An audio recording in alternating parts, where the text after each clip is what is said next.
a world-class Patriot missile sustainment facility, a big deal in Europe. They're given a tremendous incentive by Europe to do that. All goes to the benefit of us and Europe because they're getting the best equipment. Northrop Grumman is moving forward with the sale of advanced American drone technology. We're actually the leader in drone tech. A lot of people don't know that. We have the most sophisticated drones in the world. And we're a real, I guess we're the leader, but we'll soon be the leader by many times over. And Lockheed and Rheinmetall are announcing a partnership to build the Army Tactical Missile Systems, which is a big deal. And Anduril is announcing a deal to build their new Barracuda missiles, which is a very highly sophisticated, fast missile, and we're doing that for Poland. Poland's doing very well, by the way, with a very, very good president, great president, I think. All of these agreements directly benefit the U.S. defense industry and base, and what it really does is it means jobs. And again, I have to just say that when Toyota announced yesterday, I wasn't that surprised, but everybody wanted to get that. That's the largest, I think it's going to be the largest plant in the world, car plant, and they're moving into the United States. And again, they're doing that to avoid paying the tariff, because if you build your product here, you pay no tariff. If you don't, you pay a 25% tariff, depending, 35% sometimes 100%, 200%, depending on what the product is. As an example, we're doing great on steel because we charge tariffs. So now all of a sudden the steel industry, which was absolutely dead a few years ago, I revived it in my first term, pretty good. And then they blew it in the Biden term. What a shame. They just blew it right out the window. They had no idea what they were doing. And I quickly revived it at the beginning of this term, year and a half. And the steel business is through the roof. We don't even make aluminum anymore. Now we're going to have the largest aluminum plant in the world being built in Oklahoma. I love Oklahoma. 77 out of 77 counties, 3 times. And it's great. It's a great state. They're going to be building the largest aluminum plant in the entire world in Oklahoma. It's starting very soon. Over the course of the past 2 days, I had a number of excellent discussions with other leaders at the summit and held productive bilateral meetings with essentially all of them. We had dinner last night. Just about all of them were there. President Erdogan of Turkey, as well as President Zelensky, and he just came in, as you probably saw, had a little press conference, and also President al-Shara of Syria, who's doing an unbelievable job in unifying Syria. What a job he's doing. Syria was a mess with what happened with their previous government. You know that. Very dangerous place, and now it's just come together. He's done a fantastic job. People are talking about it. In every conversation, it was clear that America is back, and we're stronger and bigger and better than ever before. We have more jobs, as I said, than ever before. And we're respected again like maybe never before. We are so respected as a country. That's why I wish I told the Secretary General, Mark, I said, it's too bad the press could not see what's happening in this room. You saw the big round circle with all of the leaders of all of those countries. And I don't know, I think they should allow it. The theory is that they won't be speaking quite as freely, and it won't be quite as good, but who knows? It was amazing, actually. The unity in that room was incredible. Really a love. It was sort of pretty wild. There was a love in that room that was great. So this was a tremendously successful summit. And again, I want to thank President Erdogan, Turkey, and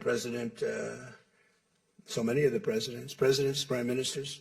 They were all here from NATO, the NATO countries. And in particular, we have to thank the Secretary General Mark Rutte for doing a fantastic job. He really put on a tremendous, his was just something, he's a unifier. He's a tremendous unifier. So I could take a few questions. We've done a few of these already today, so I don't think we should take too many. I don't think we should take, right? So we're going to keep it a little bit short, and I know a lot of you are going home. Some are going with me. So go ahead, please. Sir, yes. Yes. No. The gentleman right here. The very tall gentleman who's very insecure. He doesn't want to ask the question. He's a handsome guy, but he's very insecure. Go ahead. Do you want to shout it out? Give him a mic. How about giving him a mic? You shout it out. Your operation in Venezuela has been lauded as a military success, and yet the Iran war seems to be a strategic dead end for you. Why are you apparently unable to end the Iran war? So I think we're doing just the opposite. The Iran war has been a tremendous military success. And, you know, I can only answer the question by saying they're not going to have a nuclear weapon. I was there for one reason, that Iran cannot have a nuclear weapon. I call it, we denuclearize Iran, and that's happened. They will never have a nuclear weapon. That stuff is so far down under a mountain. It's a granite mountain that collapsed on top of it. Take months to get it out. I think it's a tremendous success, Iran. And you see the oil prices are lower than they were when I started. And people like to say that, but look, they have no military left. Their Air Force is gone. As I said, their ships are gone. 159 ships are gone. They're at the bottom of the sea. Their radar is gone. Everything's gone. So when you say not a success, it's a tremendous success. The fake news likes to say how well they're doing. They're doing terribly. They have 350% inflation. When the war started, they had like 6%, 5%. They want to make a deal, but they don't know how to make a deal. And then they go around shooting ships at night. I don't like that. You know, they're dealing with very fine people.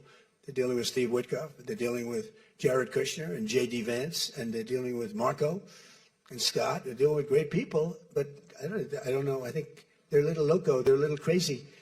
But they told us they'd like to go to the funeral of a person who killed a lot of people. Khomeini killed a lot of people over the years, and there for a long time. Don't forget what we did should have been done 47 years ago. It could have been done any time within 40. This has gone on for. They were the bully of the Middle East, so they're a much different country now. In one day, all of their anti-aircraft things are gone. That doesn't mean they're not going to get a plane at some point. But all of it's gone. Everything's gone. Their leaders are gone. They had leaders, they're gone. And they had another set of leaders, they're gone. Now they have another set of leaders, they may be gone. Who knows? And you know what? I may be gone too, because I'm their number one target. It's out all over the place. I'm their number one, because they're scum. That's the way they act. And that's the way they've done it for 47 years. But I'm doing what's right for the country. I'm doing really what's right for the world. They have to be stopped. And they've killed thousands, hundreds of thousands of people. They killed 52,000 protesters over the last 3 months. So when you say we're not doing well, I think we're doing phenomenally well. Our military has been incredible. Plus, we had a blockade. Did we have a blockade? Did you ever see a blockade work that way? You know, for you that said we're not doing well there, we did great in Venezuela. That was a one-day war, and they're very good military. You know, it's a very military country. We took out one of the worst human beings in the world, Maduro, and he's in jail waiting for trial. But what he did to this country was incredible, including the fact not only the drugs, but he had people pour into the country from prisons. They opened up their prisons. They allowed them to come in. We're getting them out. We're getting them all out. But we have, with the Biden open border policy, with Kamala as your border czar. Remember, she was the border czar, but she never called Border Patrol, never once, and she never went to the border. The border was a disaster. Now it's fixed. It's fixed where we have nobody, and I don't do these numbers. 0 people come in through our border, through our southern border. 0. And that's been announced now every month for the last 12 months, 0. We had millions of people come in, under 25 million people, I think more than that under Biden. And they weren't people that you want, and for the most part, they were drug dealers. They were escaped from, think of it, all the prisons, and I'm not just talking about from South America, I'm talking about from the Congo, I'm talking about from all over the world. The prisons were emptied out. They were emptied out into our country. But they had the worst murderers. We had people allowed in our country that should never, and they walked in through an open border policy. And all I'm saying is that you're lucky we won this election. Yeah, please. Go ahead.